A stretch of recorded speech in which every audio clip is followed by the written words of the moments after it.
Hello and welcome to the Polyversal live stream on November 19th.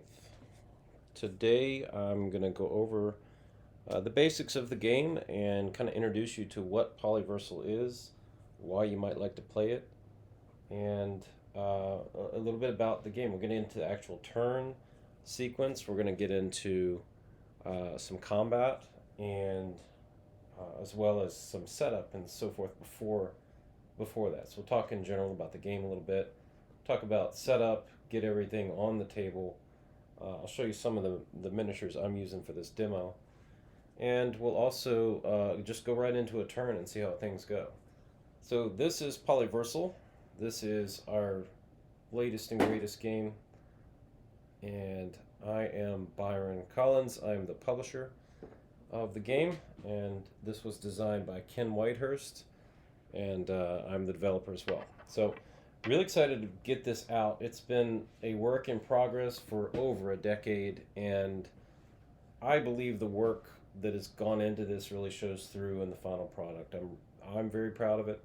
I think Ken's really happy with it, and I know a lot of our backers from the Kickstarter and pre-orders been very patient. Thank you very much. I think that those of you who have received it, which is just about everybody, so far has had good things to say about it. So excited to show you a little bit of how it works, as if we're at a game convention, except for virtual, of course. If you're watching this on the YouTube, thank you for that. Give it a like, subscribe, and let me know if there's any comments or questions in the comments, and I'll address them as I can. So here we go. So the game box, I'll show you the box. The basic set that we're showing here, you can get the game with or without miniatures. It's a universal miniatures system. We don't make any miniatures, but we partnered with 5 different smaller companies that do, and they make some great stuff like Brigade Models and Micro World Games, Plasma Blast. At the time, it was Hawk Wargames. Now it's TT Combat, and Dark Realm Miniatures as well. So the game has a included design system, and the spirit of the game is you don't have to use the miniatures that we offer. You can even get this. You can get this box set without any miniatures in it. Has everything you need to play but the minis, and we have this design tool to help you with the design part of this called Arsenal. It's a web-based application.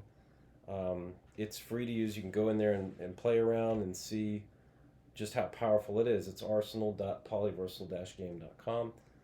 Jump in there and you can see what you can do. So if you have miniatures laying around from different systems of the past, you can create these tiles for yourself, for any miniatures you have. So that's one of the cool things about the game is we don't really there's it's just unlimited with what you can bring to the table, and that goes for past lines of miniatures, future lines of miniatures, and anything that you can create. A lot of people are printing their own, 3D printed minis and so forth. It's great. We encourage it all.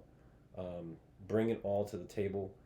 The balancing part of this is Arsenal. That's the application that kind of, within the bounds of the system, is going to help you create that stats tile, that combatant tile that I was showing you, that really is what you need during the game to field that model. So with that, I'm just going to show you some of the models that, actually, show you a little bit more of what's in the box. In the box you have the rule book.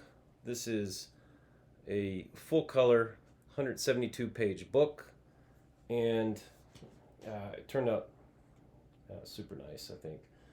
We've got some cool art in here. We've got all of the explanations of how to do, of course, how to play the game and everything. But then a good part of this is the actual design documentation.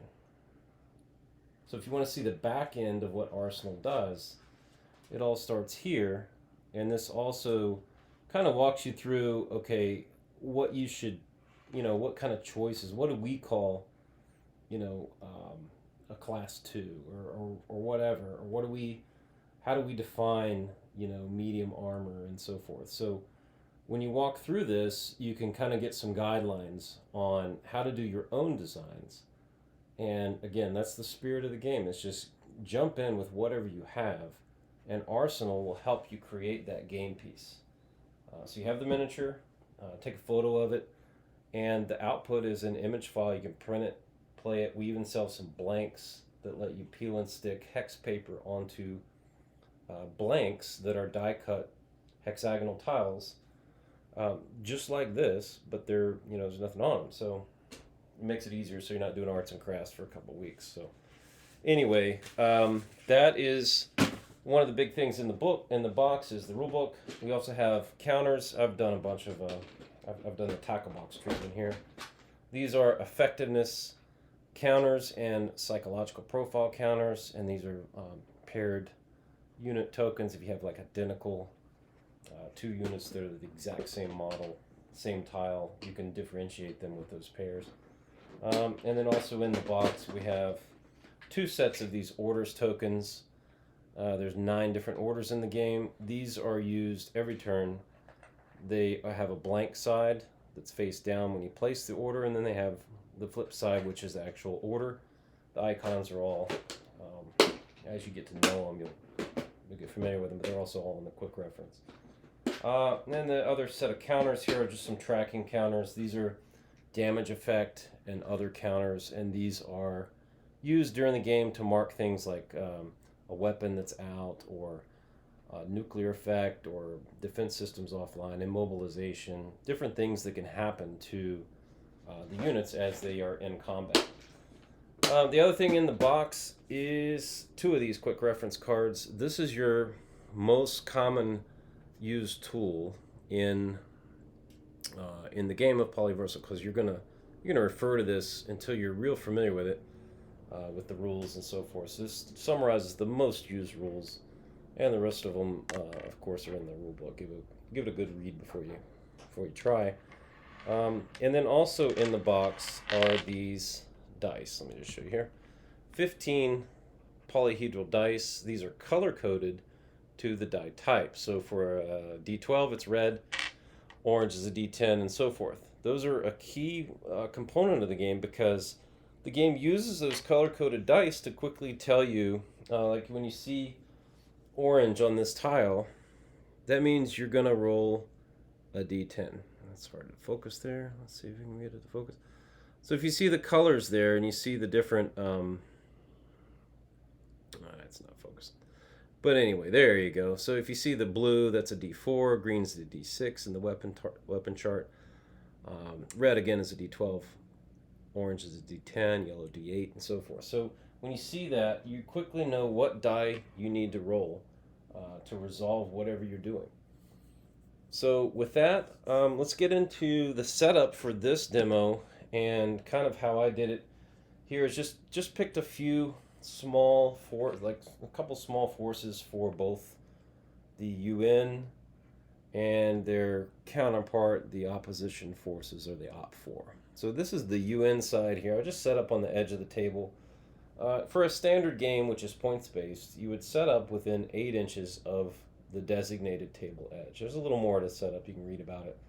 But it's very simple. You just place your command units out, and then you place your subordinate units to those command units within the certain zone, no more than 8 inches away from the table edge.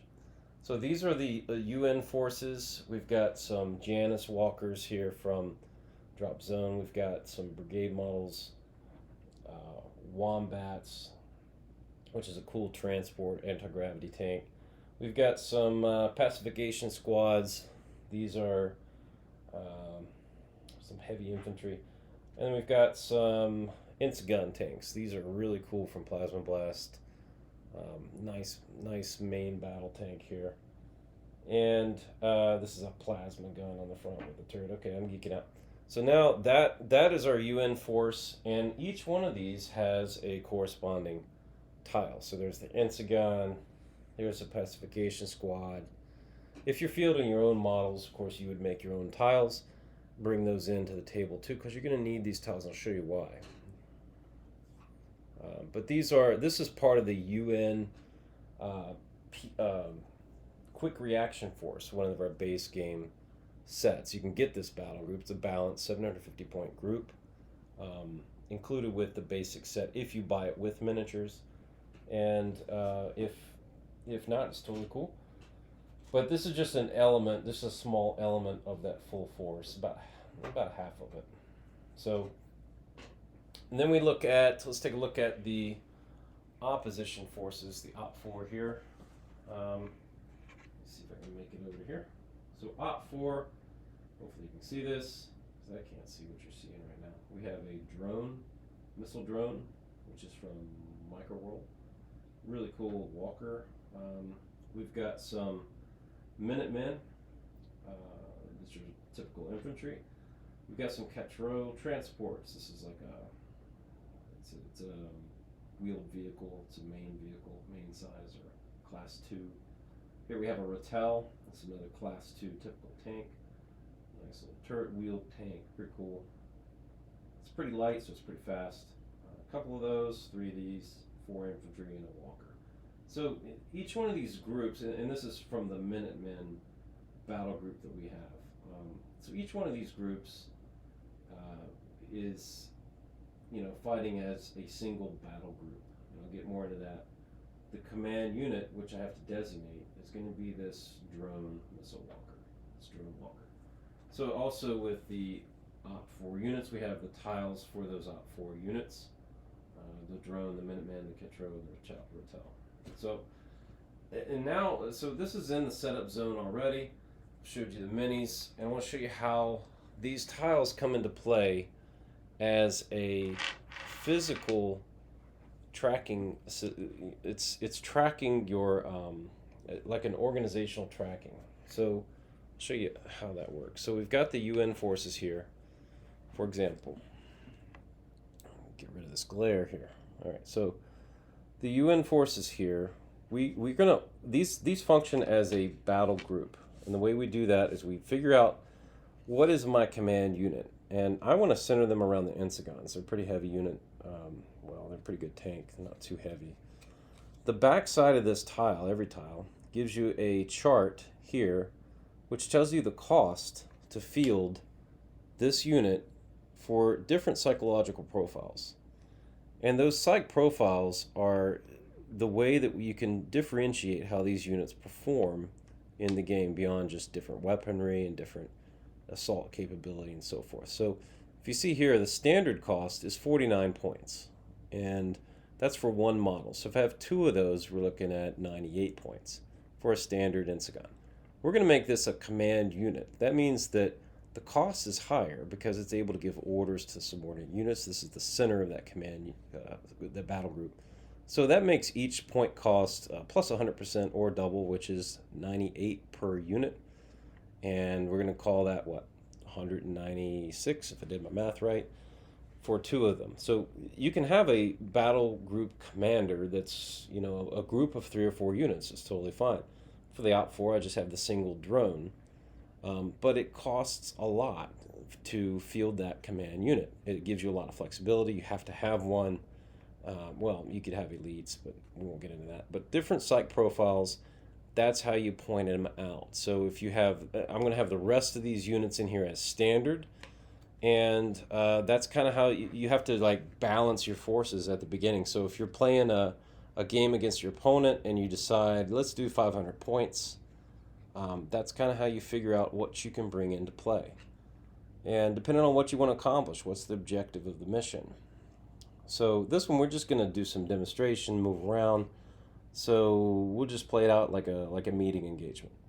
So the way I form these tiles is really important because I've decided he's the command unit. Now I'm going to use this purple marker, marking him as my commander. So attached to that command unit are these subordinate units, or these standard units that are following the orders of that commander. This is your UN battle group. These units don't need a purple marker because they're all standard. You could also field them as veteran or elite or fanatics or hive or robot or mercenary. There's a bunch of different things. They perform slightly different and they cost slightly different. So it's good to experiment with that as you play a few games. So with this battle group formed, the next thing I have to do is assign effectiveness for all of these units. This is a balance. So it balances around a 0 balance. So in this case, it's really bright, sorry about that. This is a D8 or yellow effectiveness. And that D8 or yellow effectiveness is what is going to be put on our command unit and the other 3 units. I'm just keeping it easy here, making them all D8.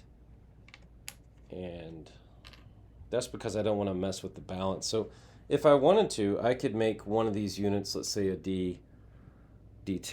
And if I did that, that would mean I would have to balance the effectiveness of another unit down. So if I go up with one, I got to go down with a different one. So if I made this a D10 and it's per 100 points, so because we've got almost 200 points, if I go plus an effectiveness die type, so yellow becomes orange, what happens is, because that's between 100 and 200 points, I have to balance down 2 other units that are up to 100 points. So I know these are 80 because they're 20 apiece, they're standard. So this guy could go down to a 6. The other guy, let's say over here, the Janus, could go down to a 6, and then I could balance that D10 because of the points cost. So it's kind of taken into account that you can't just, there's a points consideration here. So that's how you balance effectiveness. We're just doing D8s for everybody. And I'm going to do the same thing with the Op4 battle group. And what I'm going to do is put that battle group together over here. So off to the side, and you might have a separate table for you and your opponent. I'm going to center this guy as the command unit. That's the drone. And attached to him, we're going to do Minutemen, Catrell, and Rattel. Effectiveness for each. And I'm going to designate the command unit as the drone. So you could have up to 7 units in a battle group. And you can have multiple battle groups. So there may be, 2 or 3 battle groups, maybe some elite units as you get into bigger games. This is a pretty small engagement, just to get the flow of the game. So we've got our units set up on the table over here for the Op4. We've got them set up here for the UN. And with that, you're basically set up and ready to play. So what you do in the turn sequence, we're going to get into the turn sequence and how that works, is you basically face off with an initiative roll for the battle group you're trying to activate. So in the case of my UN force over here that has a battle group commander, the Insegons, they roll they're a D8 effectiveness. They're going to roll a D8 or a yellow effectiveness die. We're rolling for initiative to start. Now the other command unit is a drone. So my opponent picks his command unit and he's going to roll his D8 and we're going to see what happens. And nothing here, by the way, is scripted. It is what it is. So let's see. So this is for the UN. We get a 5, and for the Op4, we get a 4. So the delta in these 2 rolls is important because the UN won this roll by 1. I think, yeah, if I remember that right. It's been a very short time, and I've already forgotten. But let's say the UN won by 1, and what that means is within this UN battle group, that player can activate 1 unit. And I skipped a step. We need to give orders. So the first step to the turn is to issue orders. And I just glossed right over it. So orders are what you do in the game as individual units. Units can all have an order that their individual combatants all have to execute as a group. So if you've got 2 or 3 Insegons, they're going to do the same order within that unit. So the way these are the orders tokens. They're round. They have a different icon per order, and they do different things. Of course, the most common order is advance, and that's this one here. And that means move and then fire, or fire and then move. So if I'm moving and firing, it's a pretty flexible order because I may not even have a target yet until I move into position or until my opponent moves into range of my field of view. So I'm going to put some face down orders tokens here. These are all going to be the same. We're going to just keep it simple. One order type for this round, and it's going to be all advance. And that's for both sides. So placing those orders face down. And you and your opponent both have a set of orders. So you're not pulling from the same bin over here. You would have your own, you got your own supply. And there's plenty to accomplish some two-player games. So here we go. Orders are now face down. And with that, we go into the initiative step. I already showed you that the battle group commander is a D8 effectiveness. Right, so he's going to roll. Let's roll again. This is for the UN. We got a 6, and the Op4 is also D8. Got a 6. So you re-roll ties. So okay, UN 1, Op4 2. Very bad. Okay, the Op4 wins this initiative by 1. That's the delta, and that delta is important because what that means is you can activate the delta number of units. In this case, 1 unit here, I can activate one of those units. Okay, so let's see. And by the way, when you start moving these units, by the end of the turn, there's a check to make sure that these guys stay within the range of control or the command range of the command unit. You've got to stick together. If you don't, if you fall out of that, actually will physically separate that tile away from the command unit. So the drone is our commander, and the way this works is the D8 determines that he's got a command range of 16 inches. That's a radius of 16 inches around his around this unit. So if you look at this drone, 16 inches away, he can command anybody, right? So that's where you want to end up. Now, if I am the player, I know I'm going to probably move this guy, or maybe not. Maybe I hang him back and keep him safe behind a building or whatever. But I do want to move, so, but the first thing I want to activate is these, let's do the Rattels. The Rattels are pretty cool. These are these wheeled tanks. The movement value of this, as you can see here, is 19. And roads and so forth and terrain modify those movement values. In the case of a wheeled vehicle, you get double movement on a road. So I'm going to take advantage of those roads and move these guys into a better position, maybe to sneak into the UN territory over here. So use a tape measure, and what you want to do is as your terrain changes, say you're crossing rough or you're crossing urban, you pre-designate what those are, and you do up to that movement, and then whatever's left, you do the next terrain type. So in this case, I'm all road, and I'm going to move 19 inches normally, but because it's a road, I can go double. So let's just move both of these Rattels, and they got to stay within 3 inches of each other by the time they're done. So I'm not going to use all that full movement, but I'm going to move him over here into position along the road. Okay, let's go right there. Facing is important, and not so much for turreted vehicles. And then you do need to stay within 3 inches of each other when you end. And again, stay within zone of that command unit at the end of the turn. If you're going to plan to move them, no problem. Otherwise, you may want to check and make sure that you haven't strayed beyond that command unit. Otherwise, your unit gets separated. So, with that, my move order is complete. And that is part of advance. Now, it's move and fire or fire and move. In this case, we've got the movement done. And let's see if we even have range. I don't think we do. The Rattel has a railgun. It does have range. It's got 27-inch range. So they're going to move in and strike on something, because I want to fire a weapon here. All right. So you can see the Rattels are up here. right? My range on that railgun, which is turreted, is 27 inches.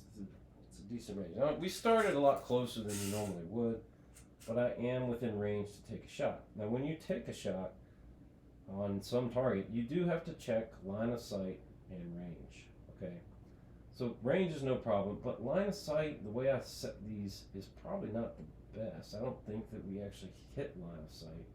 It's taken from the center of the unit to the closest visible point of the target. This guy is no problem. This guy, I'm going to say you can't fire. This one, let's go ahead and take a shot. So he's going to take a shot on this lead Ensigon. Okay, so with that, we've got something we need to roll out here, which is a ranged combat. And combat in the game is pretty cool. It's very intuitive how it works. You're going to use 3 dice to resolve every ranged combat every time. And what dice you use is pretty easy to figure out. Again, it's all color-coded. So let's take a look at what the Rattel is going to fire. And I'll show you those dice. So if you take a look at the card, that Rattel is right here. And one of the dice it rolls is the effectiveness or the current combat effectiveness. And this is tracked because it can change in the game. D8. The other die you're going to roll, the second die you're going to roll, is the targeting ability of the unit. D10 in this case. And this is just a design choice of how well the systems are for targeting on board that vehicle. And then the third die is based on the target type. In this case, in a personnel or in a tank. I'm firing against a tank. It's going to be a green D6, which you can see right on this weapon line. Because I'm a class 2 unit, I could fire up to 2 weapons, but I only have 1, so I will fire that 1 railgun. And let's see what happens. So we roll 3 dice, and then we'll get to the next step. So we're going to sum them up. This determines everything that just happened, okay? So we've got our 3 dice here. We've got a 5, a 1, and a 4. And that is going to sum up to 10. Now if you take a look at the tile for the Ensigon, the Ensigon has an evasion stat here. And that evasion stat is 14, which means that I need to beat that evasion of 14 to hit this tank. And I didn't. I got a 10. That's a miss. So that combat is now done. It's resolved. So because that is the only unit that I was activating with my initiative win here, the Rattels are done. They're showing face up on the order, and we move back to an initiative check. So then we go to, sorry about the cord, we go back to our command units, and that's the Ensigon. He just got a railgun whizzing by him. He's going to roll his D8, and my command unit, the drone, is also going to roll a D8. So let's do it for the UN here. UN got a 5. Op 4 got a 4. So this time the delta's in favor of the UN. The UN wins. And they're going to activate. Now, the Ensigons don't really like being fired upon. And even though they're my command unit, they are a tough unit. I'm going to activate them. And I'm going to move into position to fire back. So let's see what happens. So this is an advance order. And that advance order lets me move and fire, or fire and move. Movement for the Ensigon is 15. So 15 inches. And along the road, again, we get a bonus because it's a tracked unit. I want to double check that.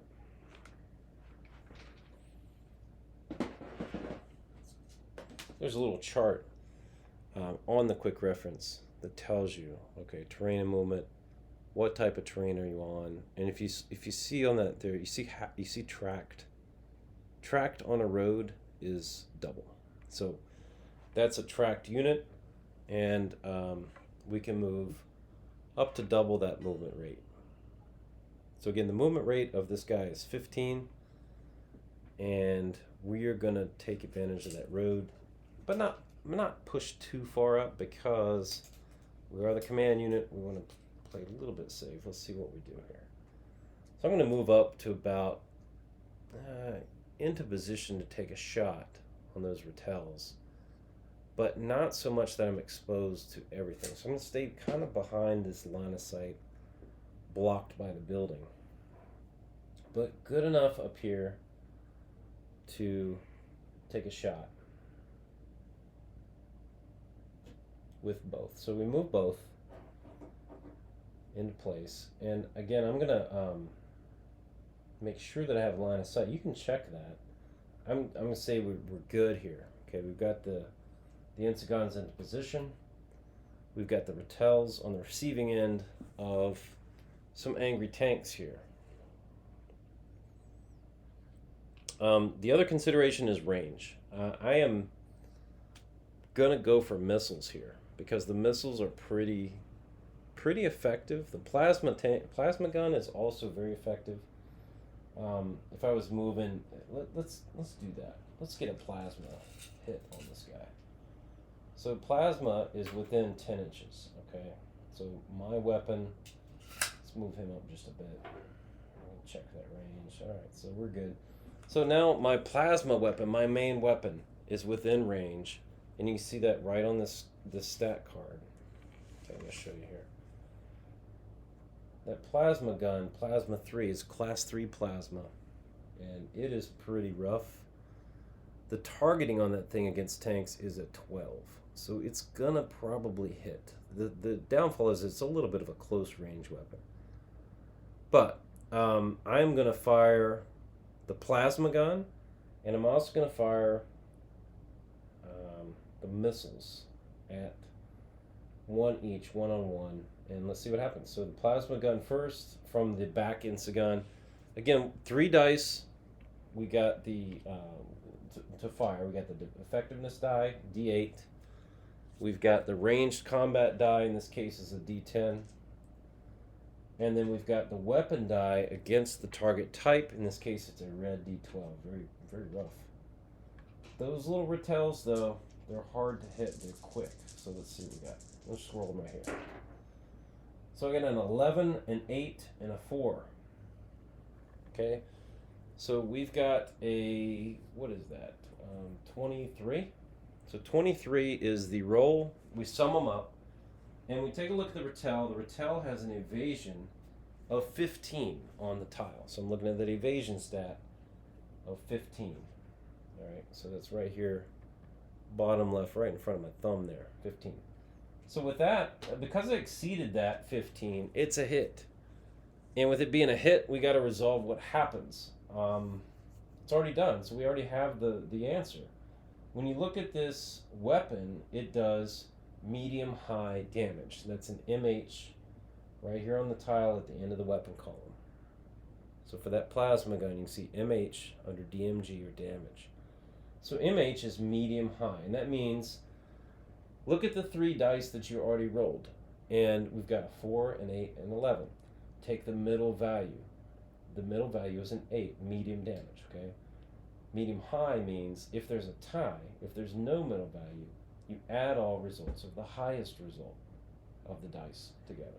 So sometimes you get a couple of, say I had 2 8s.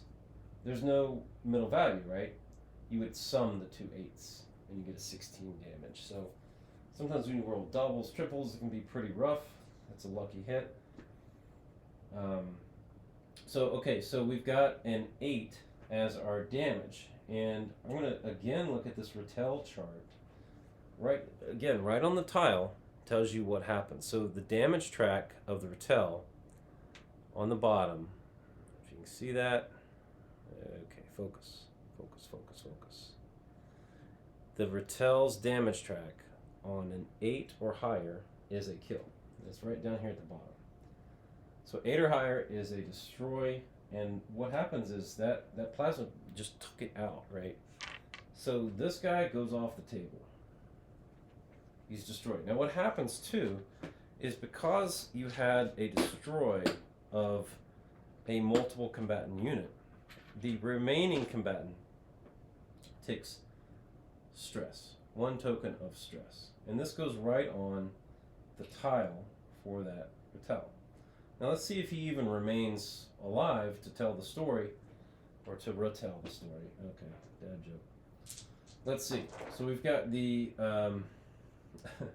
we've got the Insagon here. Again, our back one fired, no need to roll the missile because he's already destroyed. Now let's fire that front guy. It's going to be the same dice. Let's see what we get. So we got, oh, here we go. 8, 8, 7. Remember I was just saying if you get some ties. So here you beat the evasion, right? You don't even have to get the exact sum. You know you're above 15. You beat the evasion. That's a hit. Plasma gun. Bam, right into that tank. Not a good day for the crew. And again, the damage is medium high. So you look at these three numbers and you see 8, 7, 8. There is no middle value. Medium high means add the upper values, add the high values together. You got a tie here on the high values. Damage is 16. Very devastating plasma attack. This guy's toast. So, Rattel, destroyed, ×2. Both of them are out.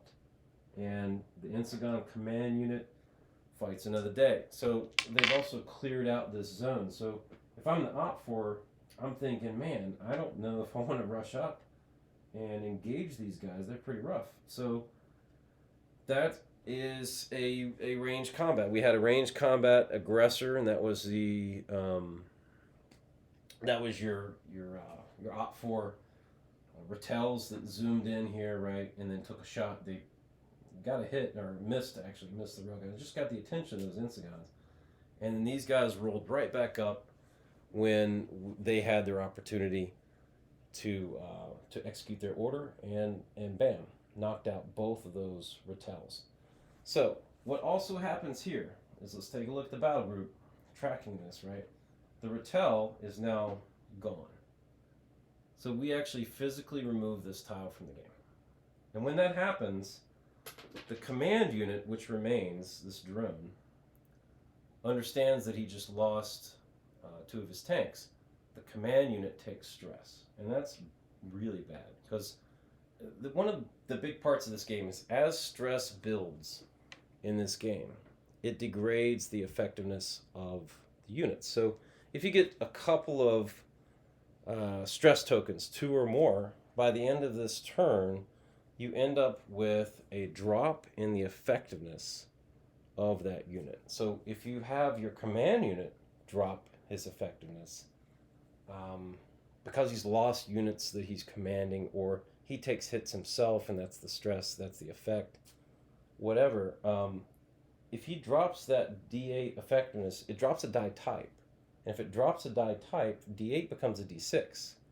D6 becomes a D4. D4 disbands the unit. For command units, the command range is based on that effectiveness. So if you got a D8 right now, and then you take a couple of stress tokens, you're not careful, or just things happen, this is how the game works, this becomes a D6, and that command radius shrinks. So it goes from a 16 to a 12. And suddenly, units that were in command range might be out of range, and they get detached, confused, whatever. And that's another reason for these hexes, is we're physically tracking what's going on as a command and control structure. So, command and control. So we've got the hexes that are marking our orders. We've also got the hexes marking stress, and also just how these units are functioning together in the game. So when you have them grouped together, that's your battle group. And as the game changes, as it flows, as combat happens, these organizations may change. You actually may lose a command unit and have a different command unit come and absorb the units that were left behind. That can happen. And there's an order for that called reorganization. So a lot can happen in the game just from a command and control perspective. And then there's a lot of options you can do with these different orders. So on the command, on the quick reference, it describes each of the orders here that you can give. This is pretty handy because you'll use this a lot in the games. You can see there's 9 orders. The only one you can't order is fall back. Fall back is the default order, which happens if a unit's out of command range, fails an activation check, and it'll try to execute the last order it was given. If it fails it, it will move to cover. It'll be given an order called fallback that moves that unit automatically away from the action and into cover. So that's kind of how orders work. Now we would progress through the rest of this turn by going back to our initiative roll. So we've got 3 units remaining on the op 4, 3 units remaining to activate on the UN side, and we go back to initiative. So initiative again is D8, roll the effectiveness of the command unit. So for the UN, it's a D8. Let's roll. Let's see, we got an 8. Okay. For the op 4, it's also a D8 right now. We got a 7. So again, the delta is how many units that winner can activate. So here we've got a delta of 1. The winner can activate, the UN can activate 1 more unit in this battle group. So this commander picks, let's pick the Janus. So we're going to flip the order over. The order is advance. Advance is move and fire, or fire and move. See the movement rate is 14 here. These walkers are ready to go. They're right here. And handy tape measure, walkers on road. There is a, let's see if there's a bonus or penalty. Road gets a bonus of 2. So basically you can move 2 for every 1 element of movement that you can do. So in this case, 14 is our range for the movement. I can move basically double that. So let's move along the road.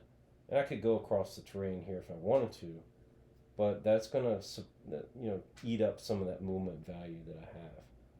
And what I think I'll do is join these Insegons up here. So Insegons are my command unit. They're up forward. I'm going to join them by moving up. So I've got plenty of movement to do that and go as far as I want to go. So I'm going to go along the road up here, maybe a little further. Same with this guy. Facing is important. They're going to face in the direction of the aggressors, the op 4 that are coming in. All right. So that is movement complete. And the other part of the advance order is to fire. So it's move and fire, or fire and move. Now the Januses don't really have a very good range on that machine gun. They're an infantry support weapon. The range on their gun is 10 inches. I didn't want to stray too much further, so there's not going to be any fire because I can't reach any of these op 4 that are beyond their range. So we're going to stop there on that that order. That order is complete, and again we go back to our initiative roll. So had I won a bigger delta, the UN, maybe they choose to activate the other 2 units that are face down orders. Maybe not. Maybe you pass. It's not always good to activate everything first, and that's one thing that in the game you'll find as you play an opponent. If you win initiative and it's 1 to 8, right, and your delta is 7, you could activate everything in the group. It's not always smart because you're essentially showing your hand. You're going forward, let's say you attack, whatever. Your opponent then gets to respond to everything you did, and you might find yourself in a bad situation. So consider passing. Don't use necessarily every activation that you earn. Consider passing if you like where you end up or whatever. So let's roll again. So we got Insegon D8, 7 for the UN. Drone Missile Walker D8, 2. So again, the UN wins. The delta's 5. I've got 2 more units to activate. I'm pretty comfortable doing that, so I'm going to go ahead and do one at a time here. The Wombat is an infantry transport, and I'm going to go ahead and pick up these infantry here. And I started saying that the infantry are next to these Wombats, right? So they can jump in. This is pre-game setup or start of the game. So we're going to go ahead and transport these pacification squads. The capacity is in the rule book, but basically this is a class 2 unit, right? Class 2, it's got you can see the ability right here, transport, right? So if you have that transportability, it means these guys can carry troops. Class 2 is it's measured in infantry stands, and for Class 2, it's 2 infantry. I think 2 infantry. I got to look that up, but we've got definitely the capacity to move these guys. So we're going to take 2 infantry per wombat, right, and move them up. Because if you look at the pacification squad, the movement of these infantry is only 6 inches, right? So I'm going to be here forever. Instead, I put them in a transport and we move forward. These are anti-grav. Their movement is very quick. They're 26 inches movement. So I'm going to go ahead and the other thing with transport is you can decide when you disembark at any point along that path. So if I want to drop off infantry over here behind this building, I can do that and keep moving the wombat. So I do want to do that. I want to drop off the infantry into some relative safety. So I'm going to move up. I've got 26 movement. So I'm going to stop here. I'm going to say that the infantry disembark. And we'll get to them in a second, but they are right there. And then I'm going to just for fun, we're going to keep going with these wombats up a little bit further. And infantry are there. And the wombats need to finish their order. So advance, move and fire, fire and move. So the wombats here are have a weapon of an autocannon, and they also have a machine gun. The ranges are like 10 and 8. Again, I'm staying back a bit, so these guys are not within range to make an attack, and that's okay. Now I already have remaining activations. I'm going to go ahead and activate these pacification squads. This is a good time to use when you have a couple of activations.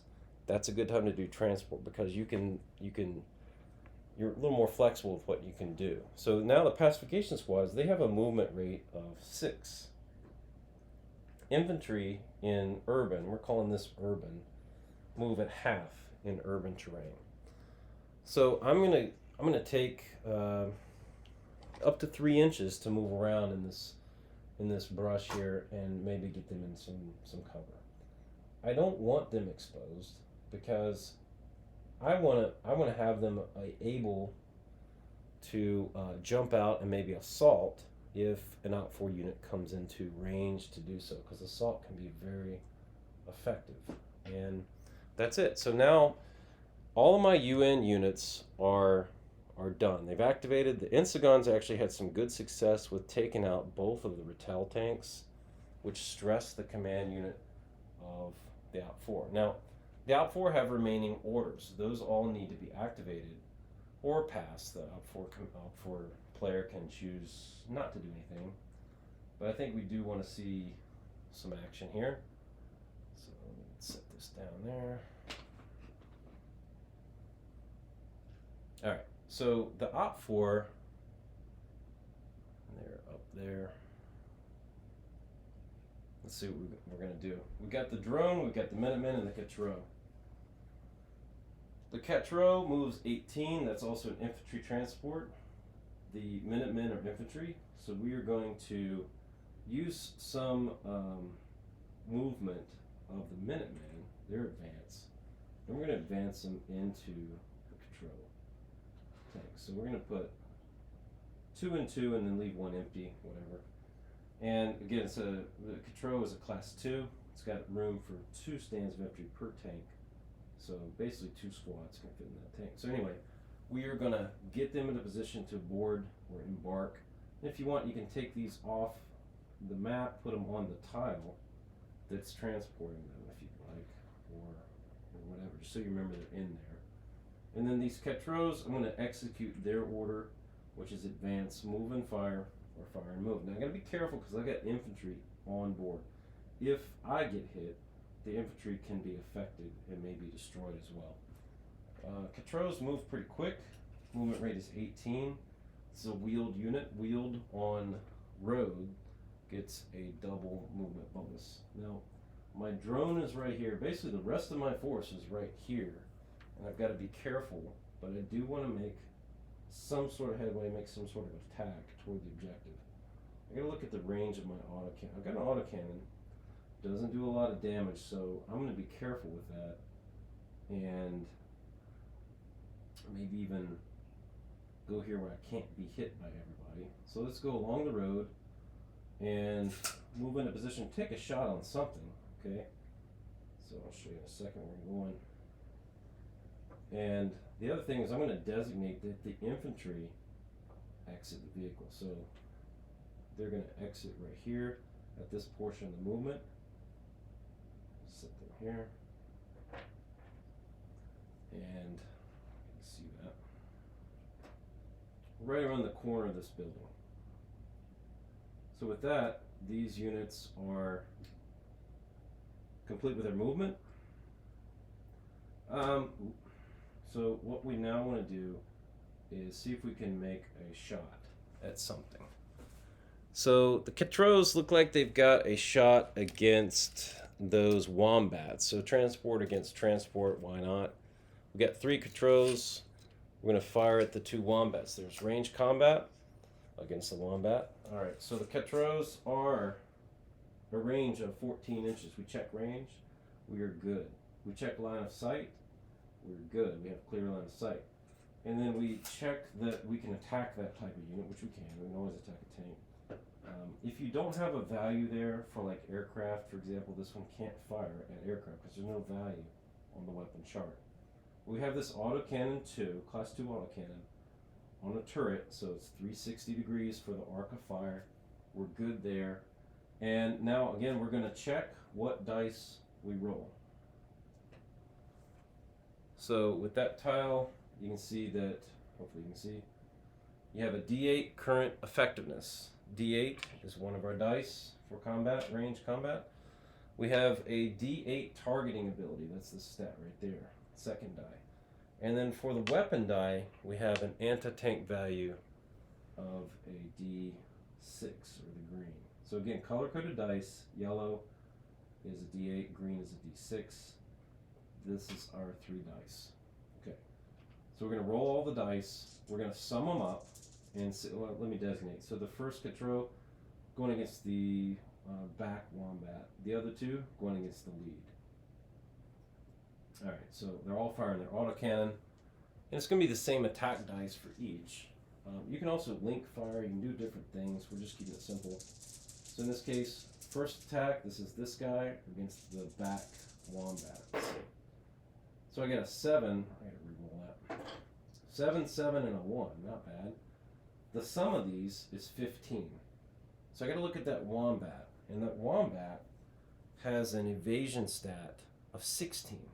And so these guys are hard hit, they're anti-grav, that is a miss. So that combat is done for this guy. We move on to the next guy. Let's do the lead against the lead.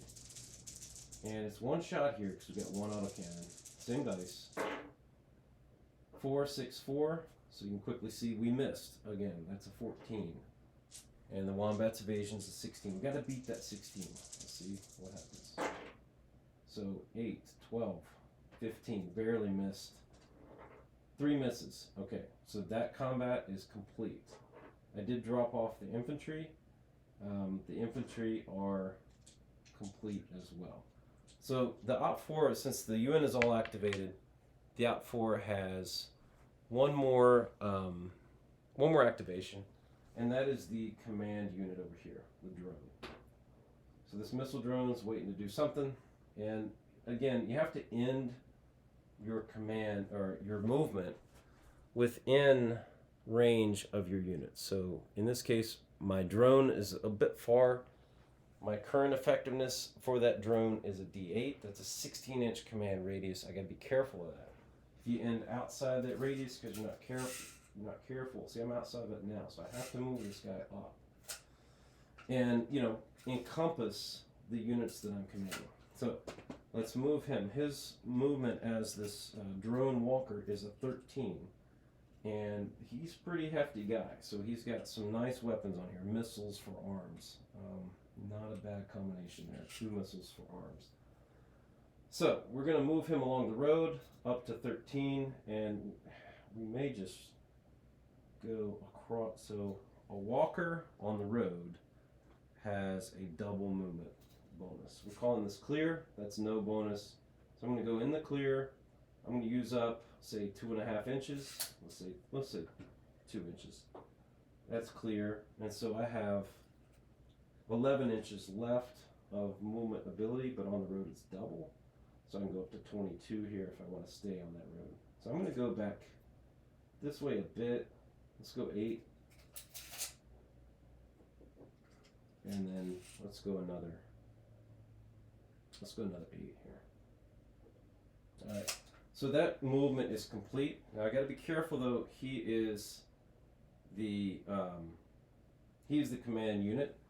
Don't want to lose him. He is exposed right now, but it's okay for this demo. Let's see what happens. The drone is now ready to fire. So what do we have here? We have some different targets he could affect, potentially. And I think the biggest threat is probably the Insegons, but we're going to focus those missiles on the front units there, those wombats.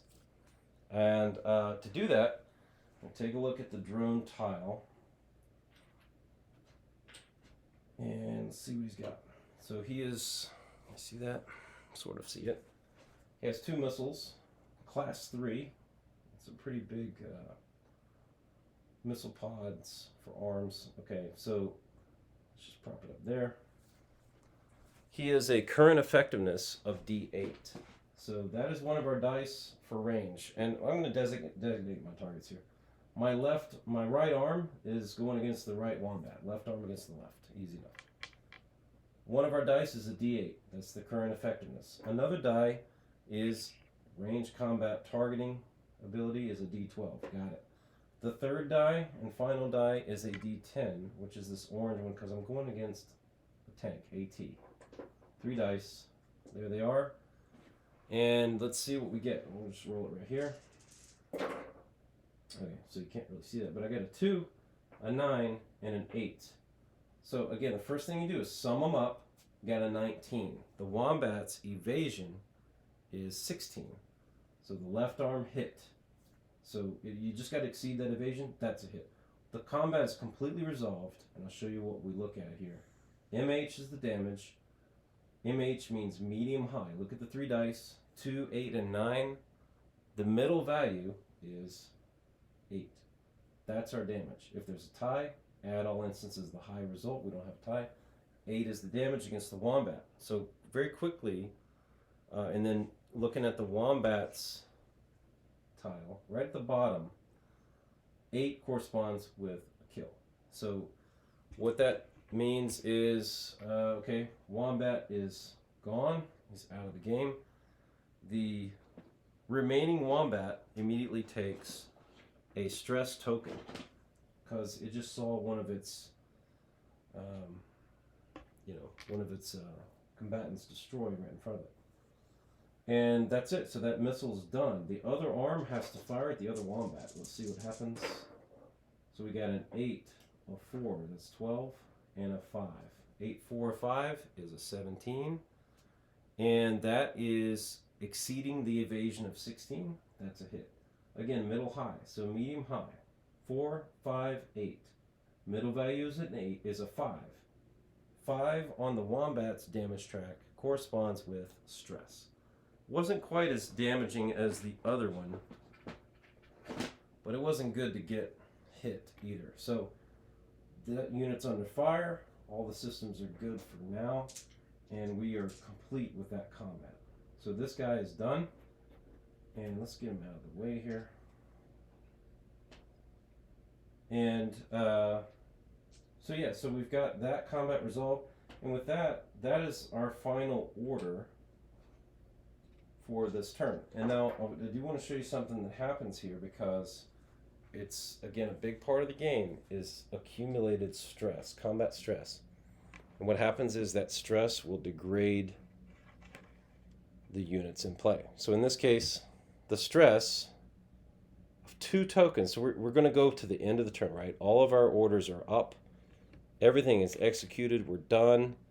And we go to the end turn. The end phase is to check victory conditions. We don't have any of that. We have to apply stress effects. So a stress effect is here.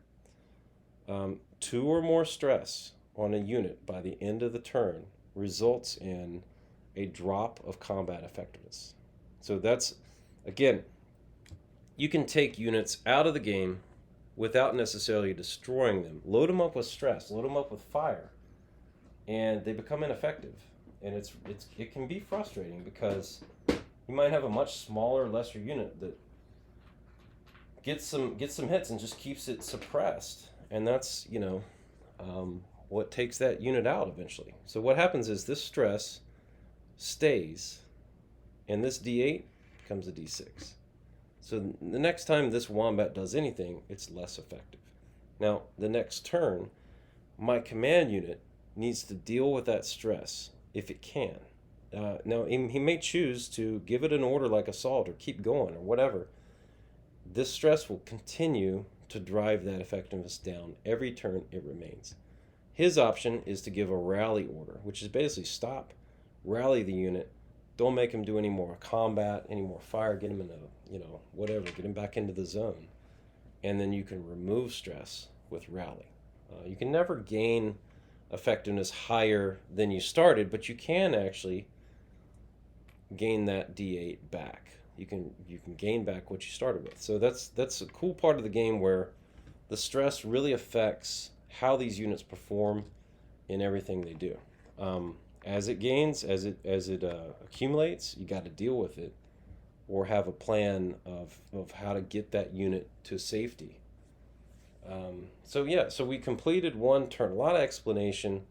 We ended up with the UN advancing up here, taking out a couple of wombats.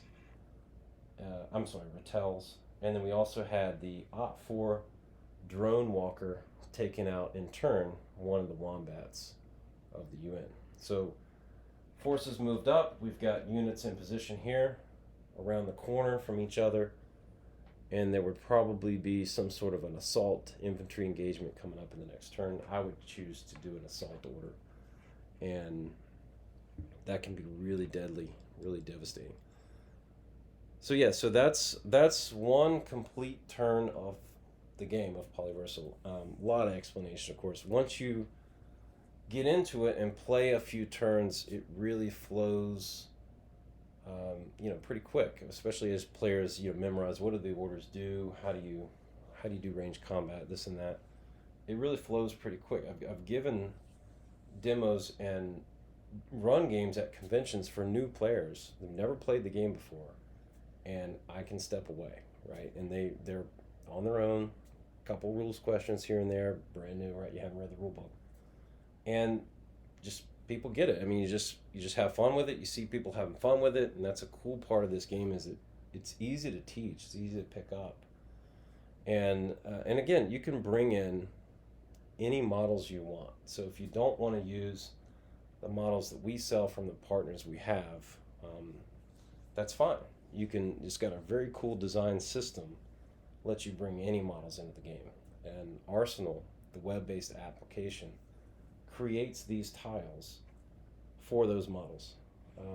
We have ones that we made, right, with the fancy artwork and stuff that match each of the models we have in our battle groups. But you don't have to have them. You don't have to buy those. You don't have to use our setting.